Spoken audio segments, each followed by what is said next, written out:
Good morning बच्चों। आज की आपकी 30 तारीख की वर्कशीट नंबर 38 है हाइट एंड डिस्टेंस। टर्मिनोलॉजी यानी इससे रिलेटेड टर्म्स के बारे में थोड़ा सा बताया गया है। सबसे पहले है बेटा थोड़ा सा जो उसने कहा है रिकॉल एंड आंसर। रिकॉल पिछला याद करो और आंसर दो।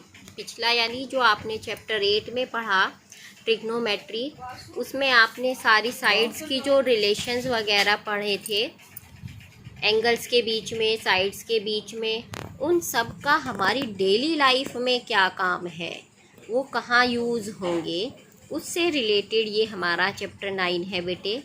इसमें देखो पहला क्वेश्चन उसने पूछा the side opposite to angle B. ये हमारे एंगल बी के अपोजिट साइड, देखो हमें सामने 90 डिग्री का एंगल है बी हमारा, इसके सामने वाली साइड को हम क्या बोलते हैं, हाइपोटेन्यूज बोलते हैं। और ये हाइपोटेन्यूज को यहाँ पर इस ट्राइंगल में क्या है, ए सी भी आप लिख सकते हो। ठीक है बच्चों। सेकंड उसने कहा the side adjacent to angle C. जो एंगल सी के एडजेसेंट है उस साइड का नाम, ये एंगल सी है हमारा, इसके एडजेसेंट साइड ये जिस पर ये बना हुआ है वो साइड होती है हमारी बेस। तो ये हमारा बेस है और यहाँ इसका नाम क्या है, बी सी।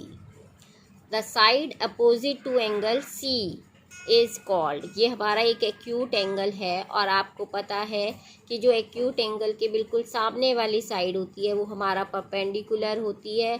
तो ये हो गया हमारा परपेंडिकुलर और यहाँ इसका नाम है ए बी। ठीक है बच्चों। इसके बाद जो हमारे ट्राइवीज़ के क्वेश्चंस है, पहला क्वेश्चन है बेटा कि एंगल ऑफ एलिवेशन और एंगल ऑफ डिप्रेशन में क्या अंतर है। ठीक है बच्चों। तो पहले हम यहाँ से देख के समझेंगे थोड़ा सा। इसमें देखो बेटा, ये जो हमारा एंगल है ये हम मान लो एक काइट की तरफ देख रहे हैं, तो हम यहाँ से ऊपर देख रहे हैं। ये हमारी लाइन ऑफ साइट है। ऑब्जेक्ट को देखने के लिए हमें आँखों को ऊपर करके देखना पड़ रहा है। ठीक है। ये हमारी हॉरिजॉन्टल लाइन है। तो ये जो एंगल बना है इसके बीच में लाइन ऑफ साइट और हॉरिजॉन्टल लाइन या हॉरिजॉन्टल एक्सिस आप इसको बोल सकते हो। तो इसमें हमारा क्या है, ये है एंगल ऑफ एलिवेशन। और जब यहाँ पर देखो, मान लीजिए आप किसी बिल्डिंग की टॉप पर खड़े हैं या टावर पर खड़े हैं और आप किसी नीचे ऑब्जेक्ट को, बॉल को देख रहे हैं, तो जो हम जहाँ खड़े हैं वहाँ से तो हमारी बनेगी हॉरिजॉन्टल लेवल। और क्योंकि हम नीचे की तरफ देख रहे हैं तो ये जो हमारी लाइन ऑफ साइट है, ये हमारी लाइन ऑफ साइट हमारी कहाँ पर है, ये है। तो एंगल जो बन रहा है बेटे, ये कहाँ बन रहा है, इस हॉरिजॉन्टल लाइन से नीचे बन रहा है। ओके। अब हमें इनका डिफरेंस बताना है। तो पहला अंतर तो यही हो गया कि angle of elevation is formed when we see upward. जब हम ऊपर की तरफ देखेंगे तो बनेगा। Angle of depression is formed when we see the things downward. जब हम नीचे की तरफ देखेंगे। दूसरा अंतर, angle of elevation is above the horizontal line. ये हॉरिजॉन्टल लाइन थी, इसके ऊपर बना है हमारा एंगल ऑफ एलिवेशन। और जो एंगल ऑफ डिप्रेशन है ये इस हॉरिजॉन्टल लाइन से नीचे की तरफ बना है। ठीक है बच्चों।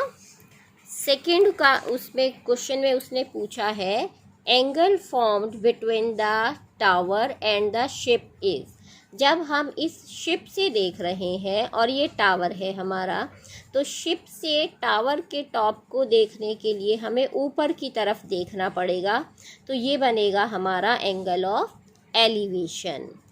अगर बाय चांस ये होता कि हम टावर से देखते शिप की तरफ तो हमारा एंगल नीचे बनता, तब हमारा वो डिप्रेशन वाला केस होता। लेकिन यहाँ पर इसमें फिगर में दिखाया गया है कि यहाँ से एंगल बना हुआ है, तो इस एंगल का नाम हम देंगे एंगल ऑफ एलिवेशन। ओके बेटा। थर्ड क्वेश्चन उसने कहा है कि आपको एक फिगर ड्रॉ करनी है और उसकी लेबलिंग करनी है। क्वेश्चन में क्या दिया है कि ये सी लेवल है। हमने ये मान लिया कि ए वी जो है ये हमारा सी लेवल है। इससे 65 मीटर की हाइट पर, यहाँ 65 मीटर की हाइट हमने ले ली। इस 65 मीटर की हाइट से एक क्लाउड को देखा जा रहा है, यानी ये हमारी लाइन ऑफ साइट है। तो ये हॉरिजॉन्टल लाइन बनेगी क्योंकि यहाँ से हम देख रहे हैं, तो ये बनेगा हमारा एंगल ऑफ एलिवेशन, और उसका नाम उसने दिया है बीटा, कि जो एंगल ऑफ एलिवेशन बन रहा है वो कितना है, बीटा बन रहा है। और इसी यहाँ पॉइंट से जो इसकी शैडो बन रही है, इसकी ऊपर हमने डी क्लाउड को मार्क कर लिया, तो इसकी शैडो को हमने डी डैश ले लिया। तो ये जो एंगल बन रहा है ये शैडो से बन रहा है angle alpha, angle of depression. अब उसने कहा कि सी लेवल से जो क्लाउड की हाइट है वो 518 मीटर है। तो अगर आप देखें यहाँ से जितना AC है उतना ही ये हमारा क्या होगा, EB होगा। तो ये भी कितना हो गया, 65 हो गया। तो यानी इस पॉइंट से जो क्लाउड की हाइट है वो कितनी होगी हमारी, ये वाला डिस्टेंस जो ED होगा। ठीक है, तो इस ED डिस्टेंस को हम निकालने के लिए क्या कर देंगे, इस 518 में से इसको 65 को माइनस कर देंगे, तो ये हमारा आ गया 453 मीटर। ठीक है बच्चों, और जो डिस्टेंस ऑफ शैडो है, ये डिस्टेंस ऑफ शैडो कहाँ होगा, इस पॉइंट से अगर हम देखें तो 65 मीटर की हाइट से, तो ये वाली हाइट जुड़ जाएगी और प्लस में ये वाला डिस्टेंस। ये डिस्टेंस कितना है, जितनी ये क्लाउड सी लेवल से ऊपर है इसकी छाया भी उतना ही नीचे बनेगी, यानी 518 मीटर नीचे बनेगी। तो 518 प्लस 65 ये आ जाएगा इसकी क्लाउड का शैडो का डिस्टेंस उसी पॉइंट से जहाँ से हम देख रहे हैं। ओके बच्चों, तो ये हमने इस सब को लेबलिंग कर दी है। सभी बच्चे ये काम अपना कॉपी पर नोट कर लेंगे अपनी वर्कशीट।